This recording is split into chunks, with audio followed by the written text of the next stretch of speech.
freedom of speech, fundamental rights, freedom of conscience, academic freedom, freedom of press, and the right to listen. You're listening to So to Speak, the free speech podcast, brought to you by FIRE, the Foundation for Individual Rights in Education.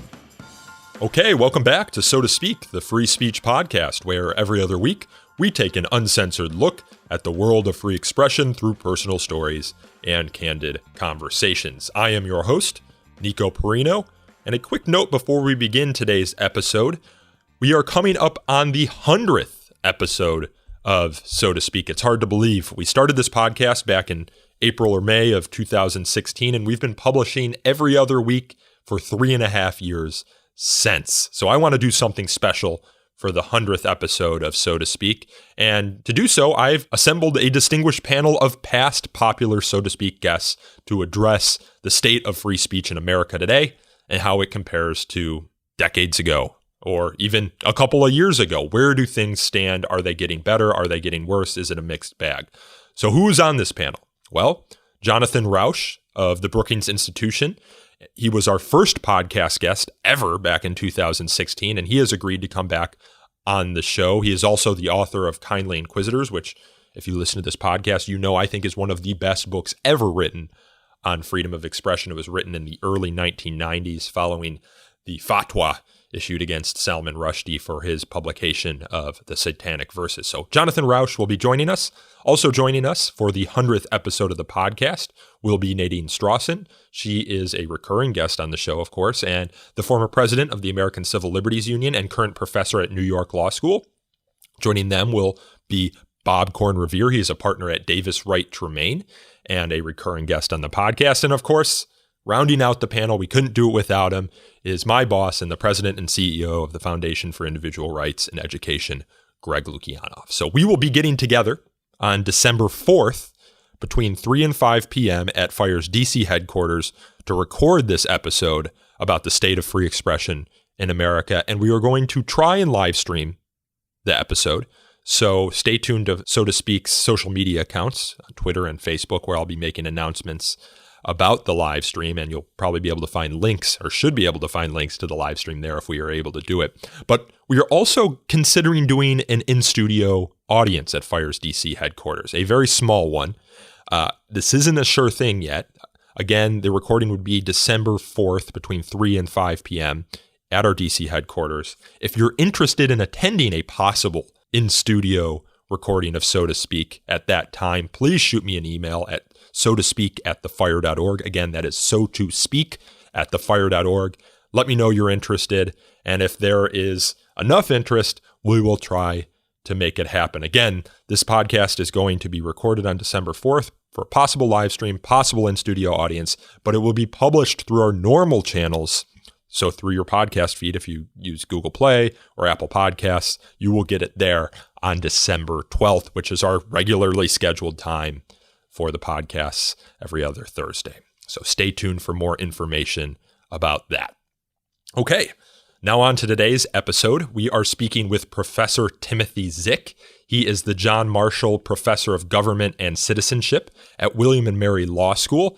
He is also the author of a new book, which is the subject of today's conversation. That book is called The First Amendment in the Trump Era, and it was just recently published.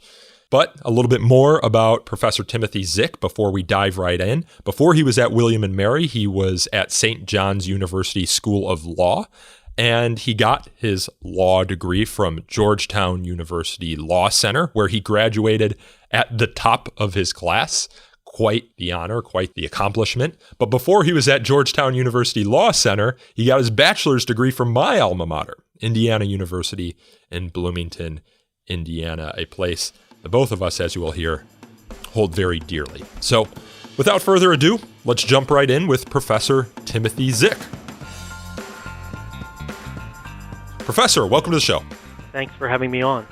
So I have to ask you about Indiana before we talk about your book. Overrated, underrated, how'd you like your years there?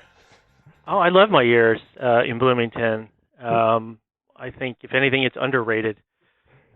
So I had a great time there. Yeah, it's a lot different even from when I graduated. I graduated in 2012 and hadn't been back since then. And now they've got new buildings up. They're tearing up the old baseball field, and so it's changed even since then. I couldn't imagine how much it's changed since 1988. But yeah, seems to be the way it goes. Same thing with Georgetown Law Center. Very different campus than when I went there. Yeah, life moves on, right? Yes. So let's talk about your book now and jump right in. So, as with so much in the Trump era, we need to look at, or we should look at and consider rhetoric versus reality and whether there's any deviation between the two. You often hear from people talking about the Trump administration that, well, yeah, he might be chummy rhetorically with the Russians. His administration has done as much as the Obama administration when it comes to placing sanctions on bad actors. Now, when it comes to the First Amendment, I think Trump's disdain for some of our First Amendment values is well documented, or are well documented, including his desire to take away citizenship from people who burn the flag, his concerns over the NFL protests, although while they might not implicate First Amendment considerations in the traditional sense, certainly implicate First Amendment values. His goal to open up, or his desire to open up, the libel laws, and of course his attacks on the free press. His quote, war on the press, or calling them the enemy of the people. A lot of this stuff that I just mentioned happens over tweet. So I wanted to present it to you, ask you, how much of that goes beyond the tweet? How much of it is actually an attack on fundamental First Amendment values and how they are practiced every day? Yeah, I think a lot of what Trump traffics in with regard to free press and speech, as with everything else, is rhetorical. But I would make the point that the rhetoric has implications for what you called First Amendment values, even if he's not able to have the Department of Justice or any prosecutor put someone in jail for burning the flag or denaturalize someone or bankrupt companies that he views as critical of himself or the administration. It has a sort of cumulative effect on what I call the culture of dissent and what you again referred to as First Amendment values. So the damage can be done even if someone's rights aren't violated or even directly implicated. And I try to draw that distinction in the book because some people will say, well, it's just him talking or tweeting. It doesn't really mean anything. More commonly, you'll hear people say, well, don't take him literally or seriously or both. But again, it's dangerous rhetoric to have, especially when it seems to appeal to a relatively broad segment of the population. So if you actually poll people about, for example, the press, should the government have more control over the press? Some polls show a pretty strong majority saying yes. And is that a new trend? Is that a new trend? Is it when you compare it to past polls on the same question or similar questions? Do you see movement there? I think there has been some movement in that regard. I mean, the press has been sort of declining in the public mind for some time, right? So we're long past the sort of heyday of the press. But when people are specifically asked, should the government have some means of punishing press for publishing things that are inaccurate, I think the numbers on that have definitely ticked up. And the president was very transparent about that being part of his agenda. He actually said to one interviewer, I forget who it was, it might have been Leslie Stahl, look, part of my purpose in doing all this rhetorical work is to undermine the credibility of the press and, in fact, my other critics. Part of what's different about the Trump era is that transparency, that sort of out in the open disregard and sort of even telling people what your agenda is in an effort, I think, to normalize it. Now, it's not all been just rhetoric. You said, to what extent does it go beyond rhetoric? Well, there are a couple of examples.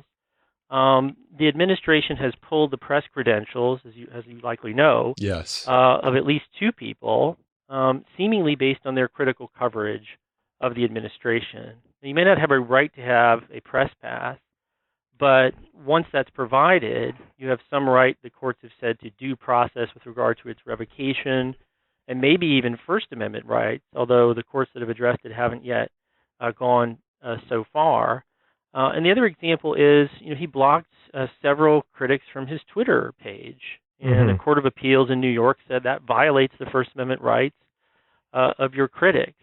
He may have also had conversations with the Postmaster General about, increasing the postal rates for Amazon because of its connection to Jeff Bezos, who, of course, is, the Washington Post and is a frequent critic of the president. So I think there's not just rhetoric, even though the rhetoric itself is troubling. There are examples of where the president has gone beyond that, and the administration has. Yeah, and I want to ask you, because you brought it up, about the social media blocking case. I had a conversation with Eugene Volokh probably 2 years ago at this point, in which he's a very forward thinker about a lot of First Amendment concerns. And we were talking about virtual reality and how many people in the future might be living in a virtual reality of their own choosing. And many politicians might hold town halls in a virtual reality setting. And I asked him, or posited the hypothetical, that there might be some politicians who would not allow you into their virtual reality, and therefore you wouldn't have the same access as someone else might have to your virtual reality, and whether that raised any First Amendment concerns. And Eugene was skeptical of that. And when this Twitter case came up, I was thinking, well, isn't Twitter a sort of virtual reality in this, not in the same sense, but in a similar sense? You create your own space for communication. But Eugene holds a different position on the Twitter front. You said that people don't have the right to a press pass. I wanted to get your thinking about having the right to have access to a politician's Twitter account. I'm assuming you think that was a good decision there from the Court of Appeals. I do think it's a good decision, but it's so based on the facts, right? It's so fact intensive. How does the president use that account?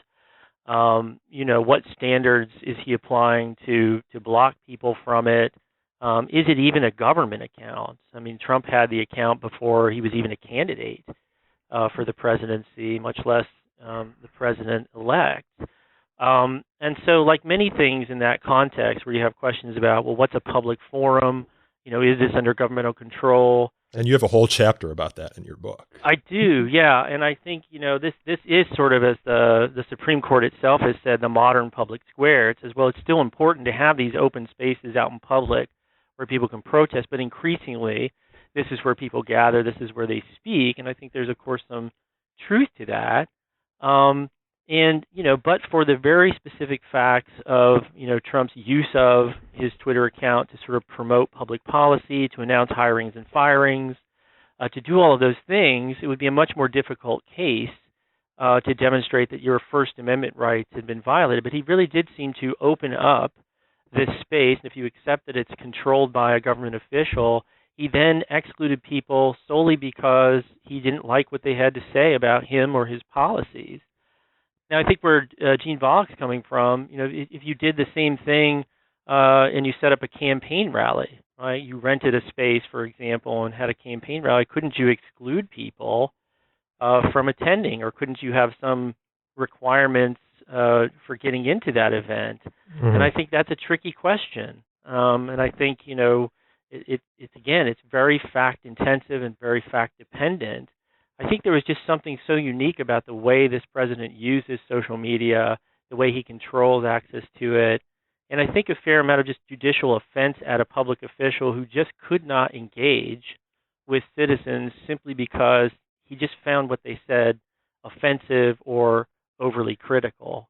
But I agree it's a difficult question, and it's one I was glad to see the Second Circuit reach that decision, largely because to the extent government officials are going to do this in the future, and they're going to interact with their constituents in digital fora, it's going to be important to have some kind of access rules. Otherwise, a very important space for interacting with elected officials is going to be unavailable to large segments of the population. I do think that is problematic. Yeah, and we saw that case, the precedent in that case applied elsewhere when Alexandria Ocasio-Cortez had a lawsuit filed against her for the blocking of her critics on Twitter. And she actually, I think, unblocked them and apologized for doing so as a result of that case and then the subsequent lawsuit against her. I don't know if it was actually a lawsuit or threatened lawsuit, but the Knight Institute up at Columbia University was involved there, I believe. I want to ask you about the excesses of the free press, because you mentioned them in your book. What do you see as the excesses of the free press that you think might lend credibility to some of the arguments against what it does, but wouldn't justify the restricting of it? Yeah, I think the press has, always been a sort of problematic institution in the sense that it's always had excesses, right? It has always, gone beyond a certain point and harmed individual reputation. Yellow journalism is centuries old. Of course. And so there's nothing really new to that argument. It's quite distinctive, though, to say that the press is the enemy of the American people, that you should treat journalists who publish things that are, let's say, incorrect or even false as somehow unpatriotic or, again, enemies of democracy. That has serious impact. I mean, people forget that there was a newsroom, I think, in Boston that was shot up by someone who intoned some of those very same thoughts and beliefs. Enemy of the people, enemy of the people. It's repeated so often, that people come to see the press as nothing other than excess. Of course the press makes errors. Of course that's why we have rules for defamation that subject them to some liability if they act, for example, in Trump's case, if they report on him with actual malice, knowledge of falsity, or reckless disregard for truth or falsity. And I try in the book to give a sort of balanced account of the press in the sense that, again, even the Supreme Court recognized long ago in the earliest cases that the press does sometimes engage in bad acts or misbehavior or acts unprofessionally. That does not mean that you throw out the institution altogether. You take into account the values that institution brings and that press rights in general bring to American democracy. Just as you say, we don't throw out the free speech guarantee because some speakers cross certain lines. So I think it's important to have, as I say, sort of a balanced sense of the press, both the costs and benefits of having a free and independent press. In the modern era, I mean, it's ironic for Trump to complain about the press since it gave him so much free media and so much attention that I think was uncritical during the campaign and the lead up to the election. And I think part of the problem with the press is, given its financial structure now, its sort of financial struggles and the fracturing of the media landscape, is that it tends to play along with this game of instant conflict, right? Where's the next pop-up conflict coming from? Well, it's coming from the president's Twitter account. And so, the cycle continues. That's not true of all media by any means. There are certainly examples of media that try to not participate in that endeavor, that try not to succumb to the sort of revenues that outrage can bring you, for lack of a better phrase. But I mean, it's increasingly common. And so if we're going to fix the problem, part of the fix has to be how the media engages with not just this president, but with politics more generally. And it's not just the media either. It's the people who demand this sort of infotainment. Yeah.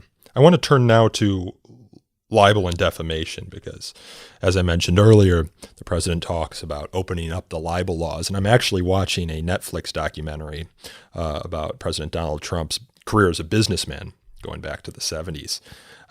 And in that, it references a number of lawsuits, defamation lawsuits filed by the president against people who were not just critical of his business, but reporting on his business. In one case, there was someone who did financial reporting who talked about the lack of financial viability for success of one of his casinos. And the then businessman Donald Trump filed a defamation lawsuit against him and put pressure. Or I don't know if it was against him or against the institution for which he was working, but he ended up getting fired, and then the president rehired him to be one of his guys.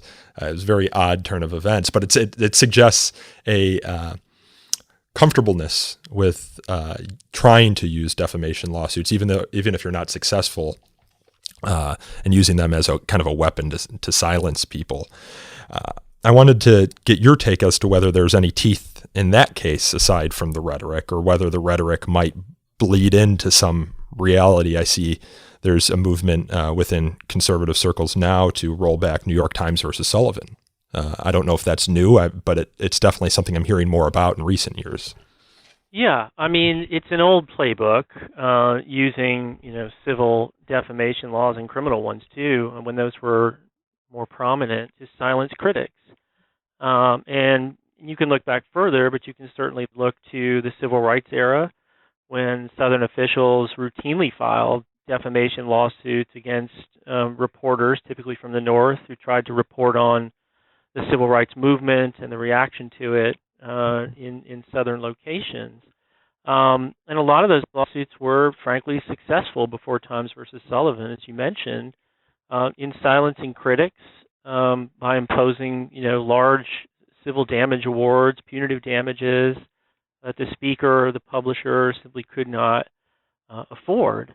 So to that extent, it makes sense for someone who does not like dissent or criticism, who bristles at, any publication of it, to use that tool to try and silence critics. What's ironic, again, about President Trump is that if he actually were successful in getting the turnaround he wants and opening up the libel laws, he himself would be sued as much as any American, because he defames lots of people, public officials, private figures, and the like, right? So I don't think he really wants that. I don't think it's a serious engagement with an otherwise very serious question, whether New York Times versus Sullivan improperly or incorrectly balanced free speech and press and reputational interest. I think, like everything else for this president, it's instrumental. What can I get from a libel standard? I can sue my critics without seeing the other side of himself being liable for defamation. It is a serious issue. There has long been criticism of New York Times versus Sullivan. Richard Epstein at Chicago, I think, has written a powerful argument against the case, and others have as well. And as you mentioned, Justice Thomas has publicly now come out as an originalist, he says, and thinks we should rethink the line of cases that begins with New York Times versus Sullivan. That's a serious academic and legal dispute, and it's worth having. Mm-hmm. But again, it's not, I think, what the president is aiming for. And when he says open up the libel laws, of course, the federal government doesn't control those laws. Those are state laws. The Supreme Court, of course, could issue a decision that cuts back on Sullivan or even reverses it. But it would still then fall on the states to actually pass those laws. Well, if the Supreme Court decided, then it would control those state laws. So to the extent they're contrary to the court's decision, then they would be invalid. I don't think that's likely. I don't know of any other justice on the court that's publicly, taken the position that Times versus Sullivan should be. Well, there hasn't been a defamation case in many years before the court, I don't believe. That's true. That's true, and it certainly, could take one. I know the National Review the Mann case is up. They haven't granted cert to it, but I know it's being considered right now. Yeah, and Thomas came out and dissented from a denial of cert. So there's certainly cases that are being brought to the court for its review, and so far it has not taken one, hasn't granted cert. And what's your opinion on New York Times versus Sullivan?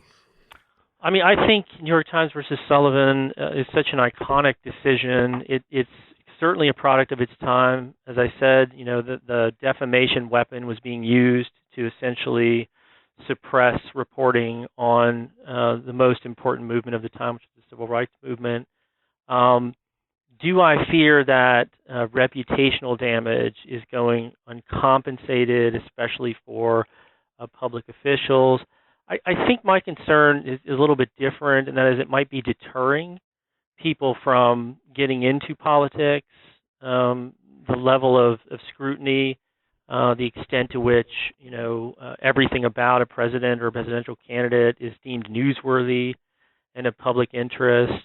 Maybe that has some kind of deterrent effect, but it's such a necessary tool, as I think the civil rights movement showed, to prevent government officials from suppressing dissent. And I think if you pay attention to this administration, it moves you in the direction, I think, of more support for Sullivan rather than less. In other words, that the court got it right. So we've talked a little bit about rhetoric versus reality, and we'll talk more about that. But I want to get your sense of the choices the Trump administration has made for judges and how those bear on the First Amendment. We can start, of course, with Justices Gorsuch and Kavanaugh and their First Amendment record. I want to get your take on what you think of that. And then also, just as a whole, what you think of the choices for the lower courts. Yeah, I mean, it could have a very big impact, obviously, to the extent that you are, putting lots of judges on the federal courts, and they're going to hear First Amendment cases, speech cases, press cases. That impact is pretty obvious. I don't know a lot about the First Amendment, background or decision making of the lower court appointees, but I had occasion to look at then Judge Kavanaugh as he was coming up for his confirmation hearing, and I wrote something for SCOTUS blog about his jurisprudence. And again, it's always difficult to tell from a sample of 8 cases, what a person or a judge, what their approach to the First Amendment really is. But he seemed very solidly in support of freedom of speech, whether it was a powerful speaker like a corporation or sort of a lowly petitioner or pamphleteer. And there were cases in his jurisprudence from both of those columns. I do think that to the extent that Gorsuch and Kavanaugh are going to have an impact, it's most likely going to be in the area of commercial speech and the speech rights of corporations, including in campaign finance. And at least insofar as I can tell with Justice Kavanaugh, he would be very much opposed to restrictions on speech in those two areas. It's a little difficult to tell just what standard he'd apply in the commercial speech context, but he was clearly opposed to, say, net neutrality rules, that he sees, corporate editors should be treated just like any other editor, and they have First Amendment rights, and you can't compel them to, carry certain things or not. So I think it's going forward, it's going to have a very significant impact on the court in those areas that I mentioned, and certainly also in the lower court. And beyond the direction they had already been trending, because it's my understanding of the case law that over the past 30 years or so, we've been looking at cases that have expanded protections, First Amendment protections for commercial speech, and then, of course, within the campaign finance sphere as well. Yeah, I think that's right. I think it solidifies a majority of justices who would be opposed to, on First Amendment grounds, restrictions in campaign finance and commercial speech cases. So, yeah, I think that's right, that what you have there is no longer the ambiguity of will they or won't they, the sort of Kennedy swing justice calculus, but rather I think a pretty clear indication that for commercial speech, it's likely to rise to the level of fully protected speech and not be subject to, some different standard. Yeah, a different level of scrutiny. Pardon? A different level of scrutiny? I think the full protection of the First Amendment will likely attach to commercial speech if the court goes in that direction and takes cases in that area, which I think it's pretty likely to do. And then there are cases about whether you can compel corporations to disclose certain information to the public, and those cases are likely to percolate up as well. And I would think that the court would be, as a majority anyway, opposed on First Amendment grounds to a lot of those sorts of requirements. So I think it more or less solidifies something that, as you say, was already a trend. I mean, you can see from the Sorrell case, where Kennedy was still on the court, it seemed like the majority was inching its way toward commercial speech is entitled to full First Amendment protection, even if it didn't go all the way there.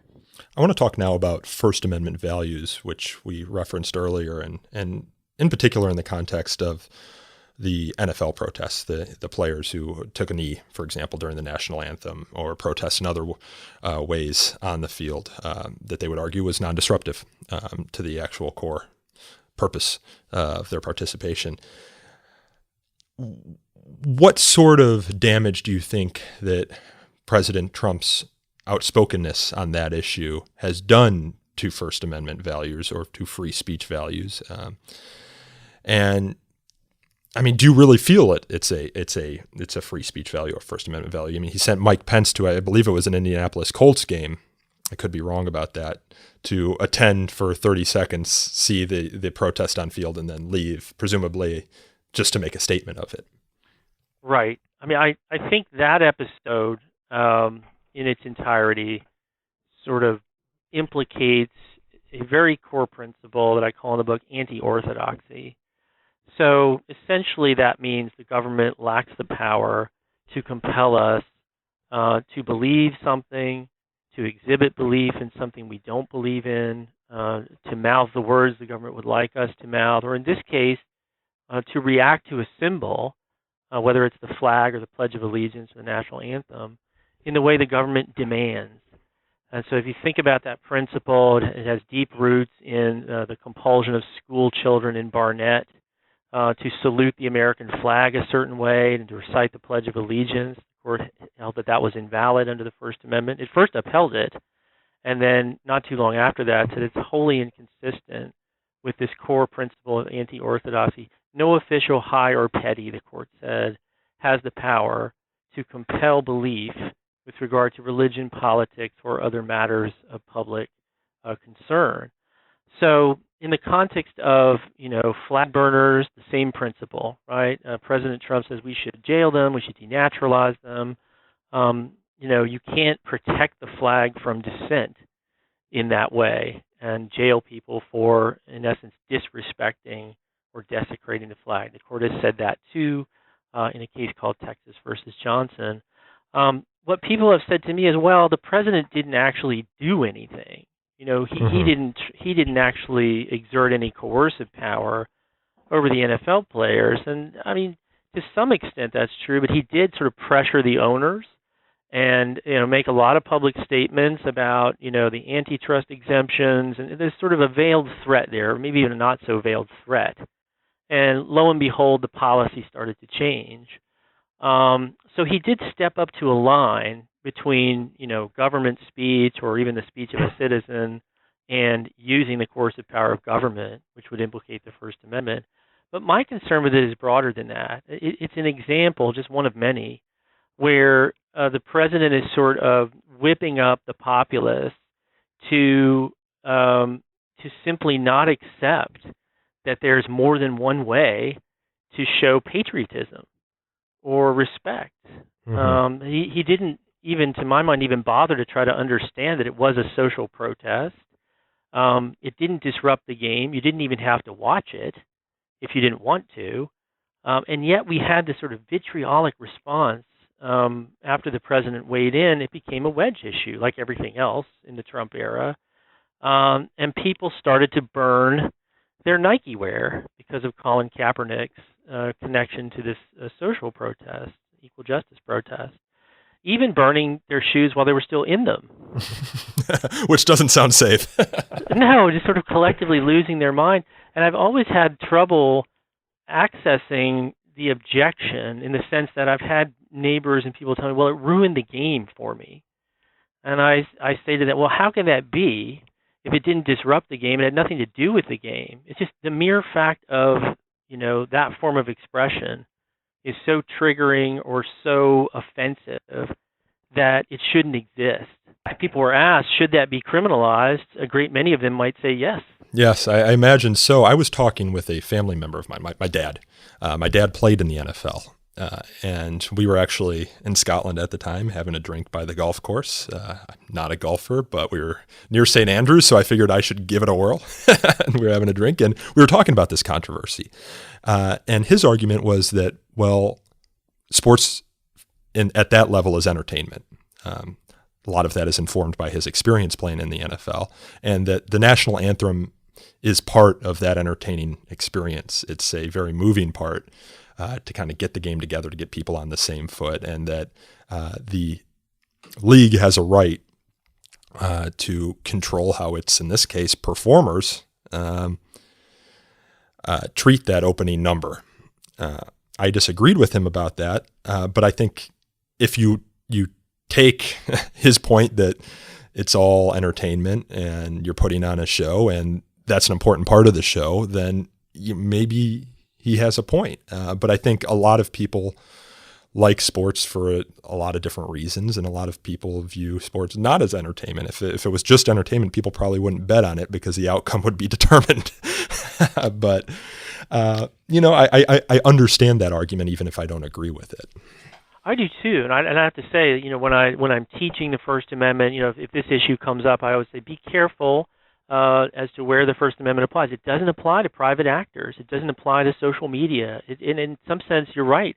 The league could determine what its policy ought to be. We could question whether it should follow free speech values and principles. We wouldn't be talking about the First Amendment rights of players. Those aren't in play. But when the President of the United States not only weighs in, but suggests, some sort of coercive endeavor to get people to put their hands over their heart and stand in silent reflection like he wants them to, then I think it clearly does, sort of cross a line into anti-orthodoxy protections. Like, this is something we should be concerned about. And if it's just entertainment, then what's it doing in politics? Why is this such a political wedge issue? Well, in part because the president's base is energized by it, right? And question why? Why are they so energized by it? Is it respect for the flag? Is it who's doing the protesting? It can't be the manner of their protest, which again isn't noisy or disruptive. So it's almost like you're saying, well, we'll protest, but not like that. And he's done other things, as I point out in the book, less seriously. But he says, well, you should all say Merry Christmas to one another, and then and only then will America be great. Sort of stoking the false war on Christmas narrative. Yeah, he talks, or I guess he tweets, about the burning the flag. You suggested that he floats these like trial balloons. He doesn't, in most cases, outright advocate for something, but he says perhaps loss of citizenship or a year in jail for burning the flag, perhaps, right, which could give him cover if he went too far in someone's eyes. But in these sorts of controversies, where we do free speech on campus work here at the Foundation for Individual Rights and Education, we often have very strong, heated internal discussions about what to do when the president of a university or even some lower administrative official comes out very hard on a speaker on campus, in particular a student. So let's say you're a student group and you invite a speaker to campus, and the president of the university sends in all community email condemning you're inviting that speaker to campus. We've seen this happen at Fordham, for example, and kind of ostracizes you for having made that invitation from the community because they told the whole community about it, and in telling them about it said that our values as an institution are contrary to this group of students' values or the speaker's values. Now, they have the right to make that argument, especially at a private university at Fordham, but we've seen it at public universities as well. I mean, the First Amendment doesn't forbid government officials from having an opinion, but at the same time, it casts a pall of orthodoxy on the campus that I think implicates First Amendment values in the same way that the level of vitriol or criticism that a public official, in this case the president, might direct at certain speakers exercising their expressive rights or their expressive values. So yeah, I think that's right. I think he's a very loquacious government speaker. In many cases, it isn't that he's actively trying to violate someone's rights as a regulator of speech. It's that he is weighing in a way that is counter to First Amendment values, norms, and principles. And presidents weigh in on free speech issues a lot. President Obama weighed in on the video that caused all the consternation over Benghazi, and what he said to the UN was more or less a defense of the traditional First Amendment line. We don't ban that because, he explained. And President Trump could do the same thing. He could use his voice to explain why, for example, and this is the administration's position, hate speech, so-called, cannot be banned on a public university campus as such. But instead of doing that, he has his Attorney General, then Jeff Sessions, and he himself talking about snowflakes, denigrating students who have different views than they do, and using this sort of bully pulpit to bully. So I think, how you use your government speech voice is a really important part of the conversation. And even in places where I tend to agree with that traditional approach, in other words, content neutrality should be the rule, I see the president sort of making that, like everything else, a partisan principle and not a free speech principle. Well, I should ask you, because we've talked a lot about the First Amendment and First Amendment values. I'm a lot of this podcast is devoted to talking about cases and the First Amendment, but the First Amendment rests on a philosophical bed that you should have to justify first before resorting to a First Amendment argument, at least in moral suasion. Otherwise, it's circular. This speech is protected because the First Amendment protects it. And, it shouldn't convince anyone. You wrote a book a while back, I believe, advocating for First Amendment values beyond our borders, correct? Right. Why do you think these values, and often when we're having First Amendment arguments or free speech arguments with people, they'll say, well, the United States is the only country, the only developed country that extends these protections to its citizens. And it's often used as an argument for why we should adopt the standards of other countries. So it falls on us as Americans to justify why we do things differently. Why do you think, and I know this is a broad question, but other countries should adopt the way we do things and not vice versa? Gotcha. So this is the book, The Cosmopolitan First Amendment, which was a pre-Trump publication, most of which, he's sort of done the opposite with regard to free speech as I proposed in the book. But just to be clear, what I was proposing was for American citizens who speak across borders, the First Amendment ought to apply with full force. We have lots of border restrictions on speech that need to be looked at. When we're abroad, American citizens, our government should not be stopping us from gathering information and learning things about other countries. But I was careful to say that when you are in another country, you are subject to their rules and their free speech standards. So I didn't go so far as to say, and in fact, I was very careful to sort of step back from. And I should say I haven't read this book, so thank you for correcting me. Okay, well, you might get that from the title and say, well, I am offering an expansive view of the free speech clause as the U.S. courts have seen it, because they've been very reluctant to acknowledge First Amendment rights, with regard to anything that touches on or crosses U.S. borders. It's one of those gaps in our sort of First Amendment jurisprudence that I thought was worth looking at. But you're absolutely right. Our standards are so exceptional with regard to defamation and hate speech, so-called, and lots of other things that you can't and shouldn't endeavor to impose them in other places. But what you're seeing, and I mean, there can be an update to your book. I don't know what year your book came out, but often now we talk about the public square being social media. Social media companies are restricting what people can say based on laws overseas. I mean, if you want a truly global platform, that platform needs to take into consideration the laws of other countries, which include hate speech laws or, anti-blasphemy laws.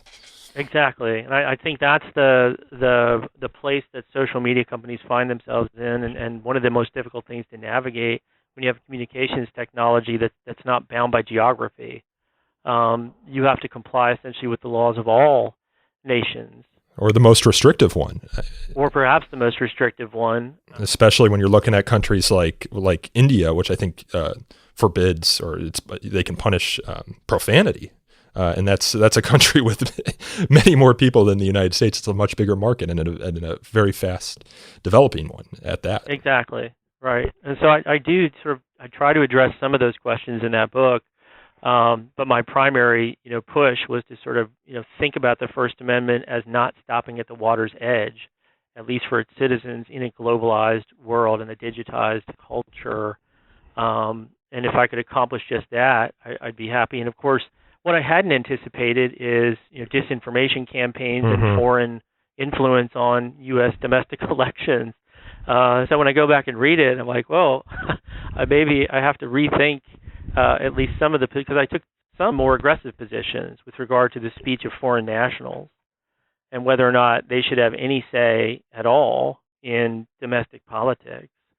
And that's whether they can't, whether they should, or whether they can. I mean, are you thinking they cannot now because in certain respects they can't contribute to campaigns and those sorts of things. But they can have an opinion about a campaign. Oh, certainly, yeah. That opinion. Yeah, exactly. Okay. And I was just wondering about whether even that kind of restriction made sense in terms of a political community. And now I'd have to factor in, well, here's something you need to think about in terms of the way information and disinformation is distributed from foreign regimes. Yeah, I mean, it's a very interesting question, and I'm just kind of thinking about it on the spot here because obviously the contribution to campaigns, you could have, or to super PACs, for example, you can have very deep pockets if you have a foreign government bankrolling you, perhaps. But when it comes to actually just speaking out about a campaign, presenting information or arguments about a candidate, I've always been reluctant to get on board with campaign finance restrictions because I didn't want to. There's something that stands, of course, between the candidate and the office, and that's the voter who needs to be convinced that someone is best. And so, the opinion of someone and that opinion being expressed, I mean, you need to convince someone else that your opinion is valid. So I've always kind of been weary of restrictions like that, even if it's on social media, private social media companies can do what they want. But the message has no value if someone doesn't agree with it. Right. And that's, of course, the new frontier, right, which is social media speech content regulation, frankly. And, how that's going to play out in light of, not just concerns about elections and foreign influence, but, how we domestically communicate with each other online. And, a lot of that is in the hands, for better or worse, of private operators, at least as we're speaking. Yeah. And it's tremendous power that they now have. I want to turn now, because we're at 45 minutes, and if you have 5 or 10 more minutes, I'd love to address the campus speech arena. Of course, our bailiwick here, and something that the Trump administration has taken a bit of interest in. We're looking at here rhetoric versus action. The administration right now is going through a Title IX process, regulatory process that could eliminate a lot of the troublesome speech codes that we've seen, troublesome in FIRE's opinion, that we've seen on campus, particularly pertaining to harassment, overbroad and vague harassment policies that aren't driven by the Davis standard from the late 1990s, but are rather driven by standards that were promulgated in the last decade or so, especially in the sexual misconduct arena, identifying sexual misconduct as any unwelcome conduct of a sexual nature, including speech, which we think is overbroad, which could, if taken to its most extreme, ban a Sarah Silverman joke on campus because there's no, objectively offensive standard there. So in that sense, if what we saw in the draft regulations last year make it their way into the final regulations, which we're expecting any week now, that could be a huge victory for free speech, in our opinion. He also had the executive order a couple of months ago, which is, it's hard to know what to make of it. But at the same time, we had a controversy at University of Alabama last week where the student government sent out a poorly worded email telling people not to engage in any disruptive behavior during the Alabama-LSU game this past weekend, in which LSU won, and which the president was going to attend. And many people took that, and I think justifiably so, when you're talking about vague terms, as meaning people were forbidden from protesting and could possibly lose their seats at the game if they did protest. Now, the University of Alabama student government quickly backtracked on that and said, no, that's not what we meant. We don't want people to get in fights and yada, yada, yada, yada. But before we knew any of that, President Trump had retweeted that they had banned any disruptive behavior at the games, presumably given his thumbs up to tossing out protesters or people who booed him at the game, which we know is something we've seen at past appearances at sporting events. So again, inconsistency on many fronts. Yeah, or ambiguity. Yeah, at the very least. As I say in the book, I do have some discussion of campus speech in the context, particularly of hate speech. Hate speech, yes. I applaud the administration's legal filings in campus speech cases where it says, well, you can't have a bullying commission or whatever you want to call it that goes around and relies on vague and overbroad standards or content-based distinctions, to regulate or chill student speech or faculty speech or what have you. My problem with the administration's position on campus speech is that, again, it's sort of politicized, and the executive order is a great example. I mean, talk about a collective sigh or shrug, from a public university standpoint. It just says you should follow the law. It doesn't really say anything. The real problem with that executive order is it's a spending condition. Follow the First Amendment or lose millions and millions of dollars in federal funding. Now you've got my attention. How are you going to use that power? How is it going to be determined whether, speech has been speech rights have been violated? And we don't really have an answer to that. No, we kind of punted on that to the agencies. Kind of. There's a case out of North Carolina that suggests something very troubling. There's a state legislator, who contacted the education department, who complained that a Middle Eastern studies program was not sufficiently attentive to the rights of Christian minorities in their pedagogy, right? So, was in that sense violating, the legislator thought, some kind of First Amendment balance principle or whatever it might be. And they got a letter from North Carolina, got a letter from the education department. If that's how you're going to use it, then it raises serious concerns. I'm actually the co-chair of a First Amendment committee on our campus at William and Mary. I think we do very well in terms of fires rating and other metrics in terms of protection for free speech. Yeah, I think William and Mary is a green light. It's a green light. I'm very proud of that. But of course, you can always do better. And so we were going back and we're looking at our policies and trying to find out if there are ways to, make them better in terms of, and this was not in response to the executive order. It came before that. We just thought it was a good time to sort of take a look and make sure that we could maybe expand free speech rights and people's opportunities to speak in terms of public space and those sorts of considerations. Make sure our policies aren't vague or overbroad, those sorts of things. So it's a really valuable thing to do, to go back and review your free speech policies. It's amazing that there are still speech code provisions embedded, given that the courts have routinely invalidated them on vagueness and overbreadth grounds. But they're out there. They sort of took a different form or morphed into something else. So you sort of have to keep fighting some of those battles. Well, moving forward, because we need to wrap up here, this has flown by. What do you think the lasting impact of these, 3+ years, or 3 years almost, have been and will be if the administration wins another term? I think the impact of the 3 years, and of course it could be worse if there's another term in the First Amendment sense, is sort of the damage to norms, which is true in other contexts as well, not just the First Amendment.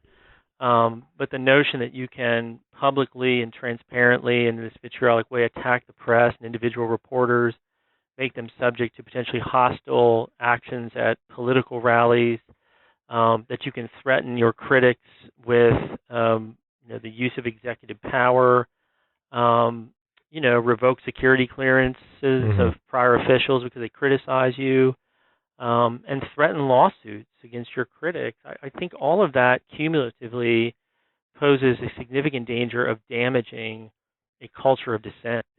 It is already hard enough to be a dissenter. This is why I dedicated the book to dissenters.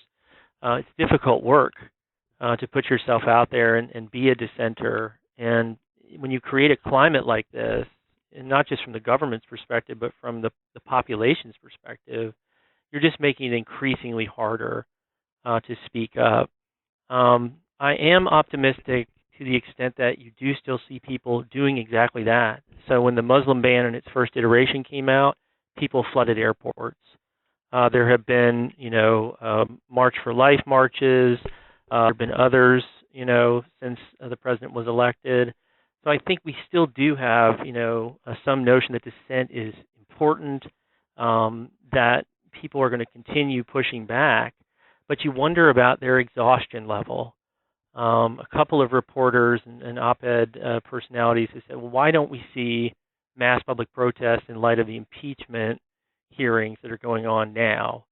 And part of the explanation may be that people are just worn down. They're worn down from the saturation of the president and the presidency. The flooding of the airwaves is literally sort of drowning the body politic. And I do worry about that. Yeah, it takes energy. Well, one of the critiques of your book could be that, at the same time as you do see attacks on the press, my short lifetime, I've never seen a press so robust. I mean, it feels as though they're doing better financially than they have in a long time. And also you just see more reporting than you have perhaps in recent memory. It just seems as though the press is bringing a more critical eye to the workings of the federal government than they were than, say, the Obama administration. That could just be because of the natural ideological makeup of the press. I think the personal attacks to that extent haven't worked. Mm-hmm. If anything, they've emboldened reporters to go out and investigate more, and that's a good thing. There are serious issues looming with regard to national security and confidentiality. There's the potential prosecution of Julian Assange, and that indictment came down after I turned in my manuscript, but it's a potentially very important First Amendment case if it ever happens. Depending on how they justify it, right? Exactly. And so press rights could be on the block in that sense. And for the press, I don't think they can be completely worn down, but again, there might be a sort of exhaustion point with the press as well. I don't think this playbook that Trump has pretty successfully deployed is going to be lost on future politicians, even Democratic ones. Potentially, they've started to attack the press for its biased coverage. Tulsi Gabbard sued Google.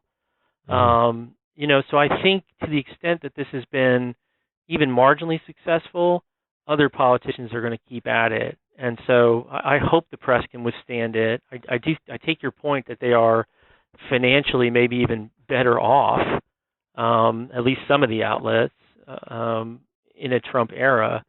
I don't think the Trump era ends when Trump leaves. Is there anything, as a final question here, discreet, or maybe not discreet, that you think the administration has done to bolster First Amendment protections?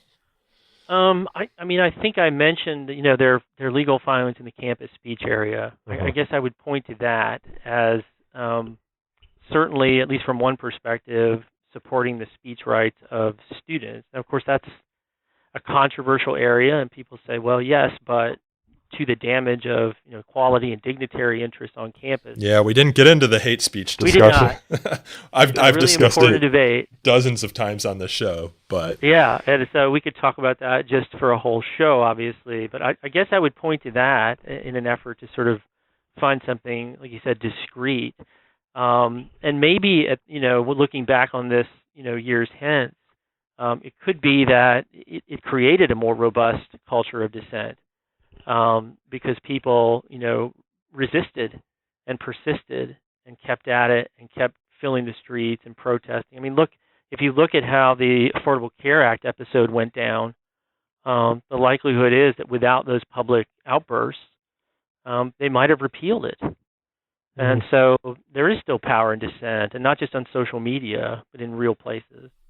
Yeah, well, on the flip side of the Affordable Care Act, I mean, the Affordable Care Act, the passage of it, if I recall correctly, gave rise to the Tea Party movement too. So you saw it kind of on the other hand, that it seems to be that things that the government do still animate people to get out there, whether you agree with them or not.